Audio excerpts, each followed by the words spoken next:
Jason Zweig at the Wall Street Journal needs to pound sand.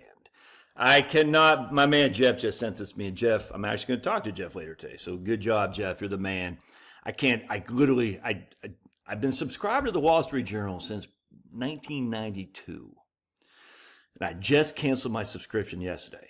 And so when Jeff sent this email to me, I had just canceled it. I said, and this is a perfect reason why I just canceled it. In some way, I'm hesitant to cancel it because I gotta take the Wall Street Journal and just ring them up because it's just an idiotic article that they're writing here to preach the fear mongering, and I just can't believe it.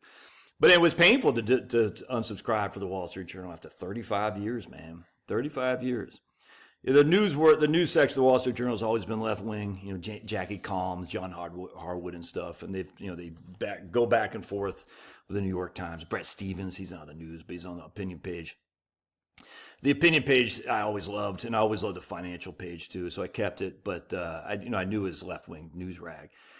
But the opinion page is just globalist stuff with the Murdochs, and I hate to say it, but the finance page. Well, here we go. So let's dive into this. I was stunned to read this because it's just idiotic. How to keep this hot stock market from melting your retirement dreams. So, okay, I've heard this a million times. The PE ratios are high. The stock market's at all-time highs. Oh my goodness. Oh, and I've heard this 1,000 million times a Sunday. And the PE ratio of the S&P 500 right now is about 25, 26 or something like that, which is higher than historical averages. But as I've done in videos in the recent past, historical averages are before the mass amount of people are investing in stocks first and foremost. All right. So you really didn't have a big egalitarian stock market contingency until about the 1970s when the 401k was coming in. We just did not. So you have millions of people investing, whereas before it was just the elites. And in fact, in the most recent book I did, published 2 years ago, I talked what the average Joe did to have any savings was in whole life insurance. That was it. They didn't have investments in stocks or anything like that.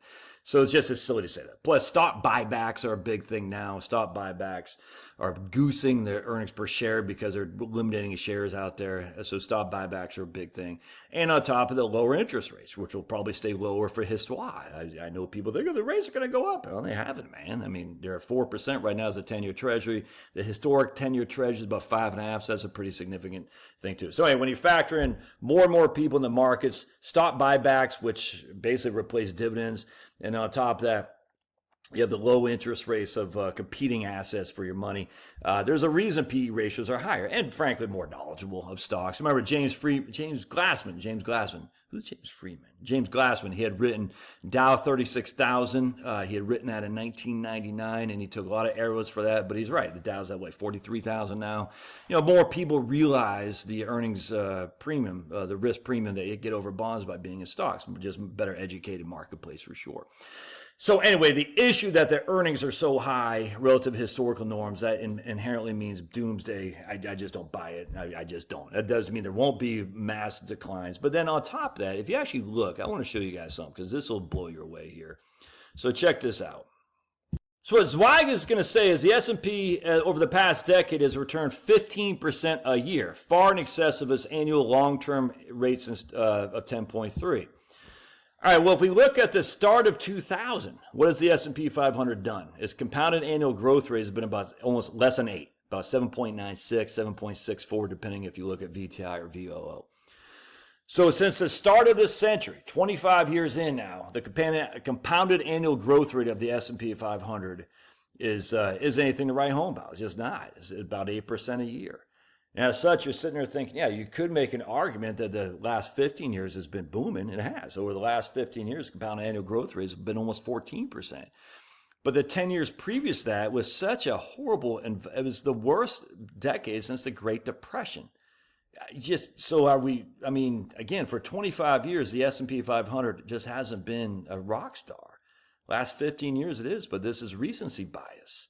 It really is. So Jason Zweig is trying to say it's recency bias for us to think that the market will give us these rates of return going forward. I don't think any investor thinks that. I hope not. But part two of that is actually recency bias to say the market is so much higher than it was over the last history. But I'm like, yeah, but history would include the last 15 years plus 10 years previous to that, would it not? In the last 25 years, the market just hasn't been as rambunctious as what Jason Zweig would say. But that's not what pissed me off. What really pissed me off about this is Don't assume high returns will last or you'll spend far less. I said, ooh, this is up my alley here. And here's these, I said, please tell me he's not going to cite Macquarie and Bernstein. And sure enough, he does, right here. Macquarie and Bernstein. I couldn't believe it. I was stunned how idiotic this is. It's widely believed that people spend less in retirement than when they're working. One popular rule of thumb is that you'll have to only cover 70 to 80% of your pre-retirement spending. That's what Zweig says is a popular rule of thumb. Dude, I've been a financial planner since 1998. I've never heard that in my life. Never heard anyone said you only need 70 to 80% of your pre-retirement spending. Not once have I heard that. What is real, what people say is, another version says you'll need to replace about the same amount of your pre-retirement income, 70, 80%. No one's ever said you only need 70, 80% of pre-retirement spending. It's just silly. But he's using that because he's using it based on this article from Ed Macquarie and William Bernstein, which he says that's nonsense. You don't need 70, 80% of your pre-retirement spending. And I'll show you that's foolhardy. If we read this book right here by my man Frederick Vett, I don't even know how to pronounce his last name, Vitesse, right here, my man Frederick right there, an actuary. He was a chief actuary of Monmouth Shepell, one of the largest human resources consulting and technology companies and one of the top 5 defined benefit pension plan providers in North America. So this guy knows a little bit about retirement spending. Not once does he say you need 70% of your pre-retirement spending. It's always about pre-retirement income. In fact, one of his things he says on the front flapper, which I think is interesting, most people never spend more than 50% of their gross income. They never spend more than 50% of their gross income. We're talking pre-retirement income, not pre-retirement spending, on themselves before retirement. Hence, their retirement income target is usually much less than 70%. Again, income. And in fact, if we look at, and this is just such a great book, lock and stock full of great information, which Jason Zweig won't read because it goes against the narrative we're all going to die poor.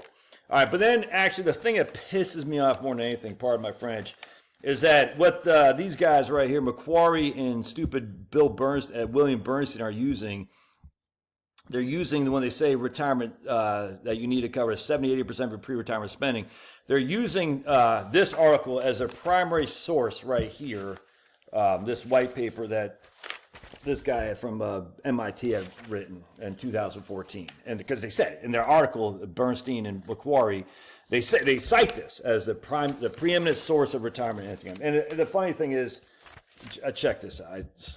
This is from Paterba's own words here. All right. Now there's issues because he cites bad data. Paterba does, and I've already addressed that 1,000 times. So I'm not going to address it here. But in his own, but it's actually a pretty good article. A white paper. I like that. I was able to print off a bunch of good leads on here for other white papers that are very interesting to me. But he says right here, quote, Purcell illustrates this point in his report on post-retirement income replacement rates in the Health and Retirement Study. All right, so he's saying pre-retirement income replacement rates, not spending replacement rates. Part 2, how to construct a target replacement rate for pre-retirement income and how it might vary across different strata of the income distribution is an open research area. Again, pre-retirement income replacement rates, not pre-retirement spending replacement rates. And he talks about Brady provides a survey of the number of the key measures that arise in computing replacement rates of income, not replacement rates of spending. It's just idiotic to say we need 70% of our pre-retirement spending. No one's ever said that. It's idiotic. It's a straw man. Anyway, let's keep going here. Those who spend less do so because they can, not because they can, but because they must. They didn't save enough, says Zweig. I said, ooh, what does that remind me of? It reminds me of your old buddy Josh, because I've been doing this for a long time, dudes. You didn't come to some schmuck. And I might look like a schmuck in my t-shirt. I haven't showered, I haven't shaved, I haven't brushed my chops yet. I get it. I didn't just wake up in the freaking the trash heap yesterday. You know what I'm saying? So I know. I said, wait, that reminds me of Jonathan Clements in 2005. Let's see if we can't find the Jonathan Clements article from 2005. Remember, Jonathan Clements was a predecessor to Jason Zweig. Jonathan Clements, Clements had written a great book on financial planning, a great book that I think 2015, 14 that he published it. And I don't think Clements is long for this world because he's got cancer, and God bless him and his family survivors. And I don't hate Clements, but he published a couple things that are just absolutely atrociously wrong, and he needs to be held accountable rhetorically ways, if that makes sense. You guys say, dude, you hurt people with your stupid stuff.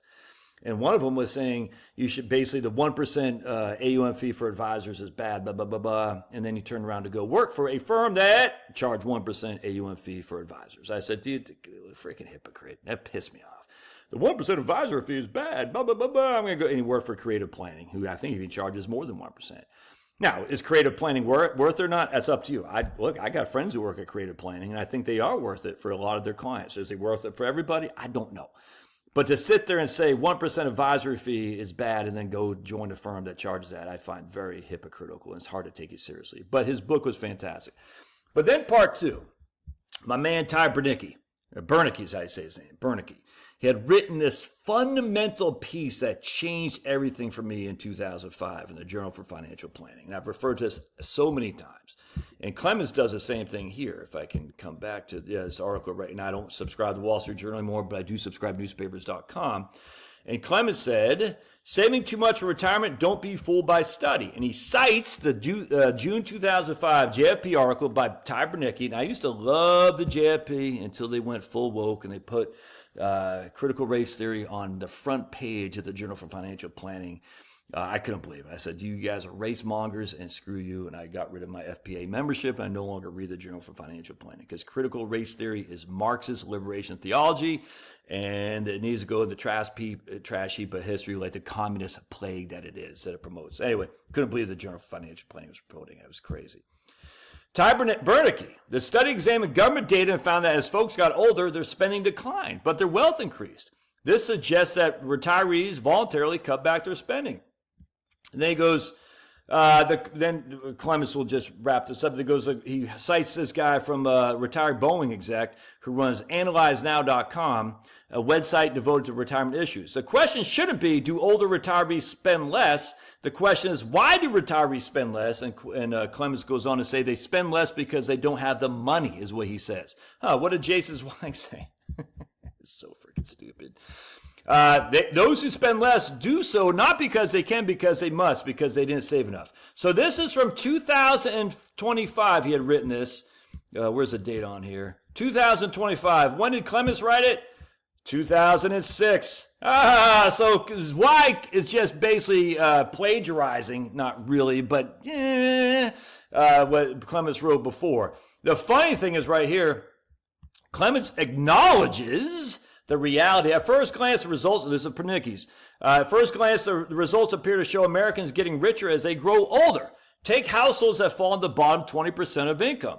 The typical net worth is 32% for those aged 60 to 65, 65 to 69, 43% 70 to 74, and 46% for those 75 and above. But Clemens said, but that's not right.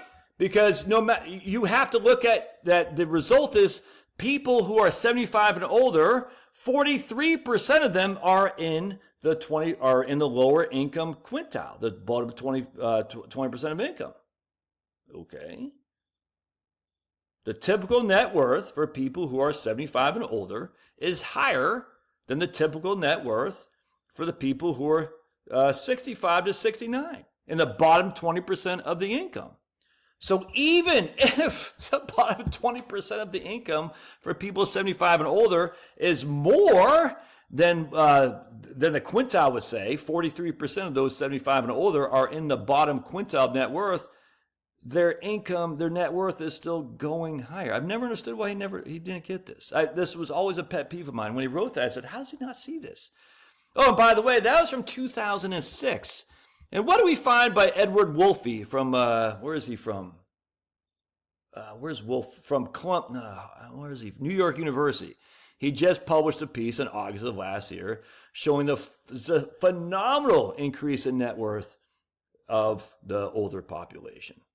So Clemens is running from 20 years ago saying these people spend less because they run out of money, which is inherently not true.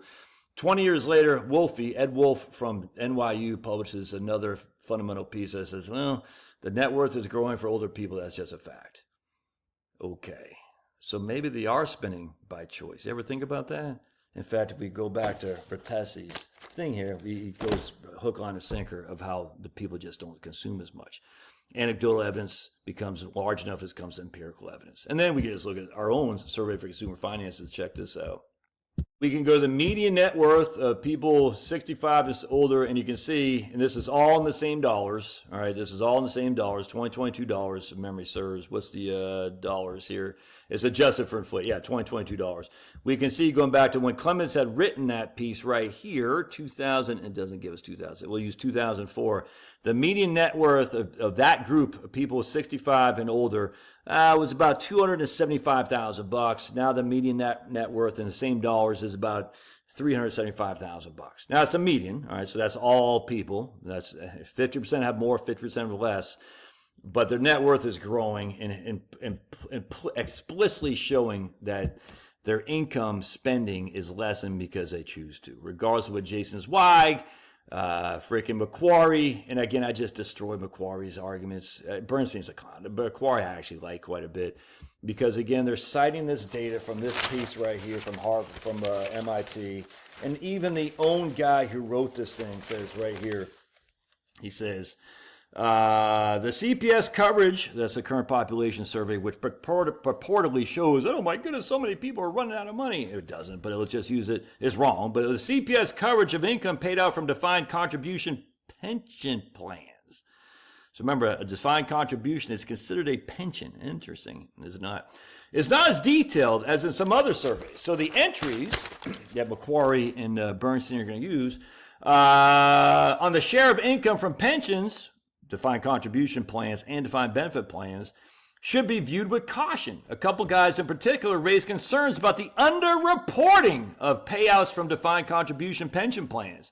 Individuals with assets in such plans, but who are not taking withdrawals in a given year, will not report any pension income. For those below the age of 70 and a half, in which required distributions are mandated, this could represent a large fraction of the account holders. Those concerns notwithstanding, when of course we go back to show you how the CPS data was wrong, and they fixed it. I just find this funny because this is actually a good article. There's lots of good information here. But then Macquarie and Bernstein are going to use the Center for Retirement Research at Boston College as their way to show you that the people are constrained, and as such, they're not spending as much as they want. And how they use that, they compare the top decile of income versus everybody else. And they say, hey, the top decile income, while their income does drop, it doesn't drop as much as everybody else, implying, this is the conclusion Alicia Monell and Anki Chen at Center for Retirement Research make, that the people in the lower income categories are not spending because they're constrained. All right, yeah, I would like to have a beach house. I don't have it. I'm constrained. Okay, that's a whole lot different than running out of money in retirement, is it not? I would like to have freaking 8 dogs. I don't have it. Well, because I've got a wife who constrains me. But I don't have enough space. That's a whole lot. I'd love to be able to pay for my kids' tuition right out with just cash money. I don't have the cash. I'm constrained. A whole lot different than run out of money, is it not? And by the way, even the people in the highest decile, the top 10%, their spending still does drop, by the way. It just doesn't drop as much as the people, everybody else. Well, and then what freaking Jason Zweig uses is this. Dude, it's just so idiotic, man. He uses this guy right here as his piece of evidence. Let's talk about anecdotal evidence right here. Dan Foote, who turns 65 next month, can vouch for the steady state of spending. Foote is a former commercial banker who retired 10 years ago. And he moved from pricey suburban New Jersey to lower cost Columbus, Ohio, but he says, I still have more time to spend my money. I think we spend the same as we did in our working years. Okay, well, he thinks he does. That's one person who thinks he does, not quite sure. Jason Zweig, pound sand because you're wrong, and it's just embarrassing how wrong you are here. To use Macquarie, who's such a good researcher, you're embarrassing Macquarie. I've emailed Macquarie a couple times, said, Macquarie, don't go with this. You're using faulty data. And one of these days, we're gonna go back and forth and do a debate, and I'll rhetorically bloody Macquarie's nose. I love Macquarie. He's a great guy. Big lib, but he's just wrong, dude. And he's using faulty data, and it's embarrassing. I just wish he would not, because this is bad and is being perpetuated out there as if it's freaking just like Clemens did. And I just, God bless. Love to hear your thoughts. Smash that like button.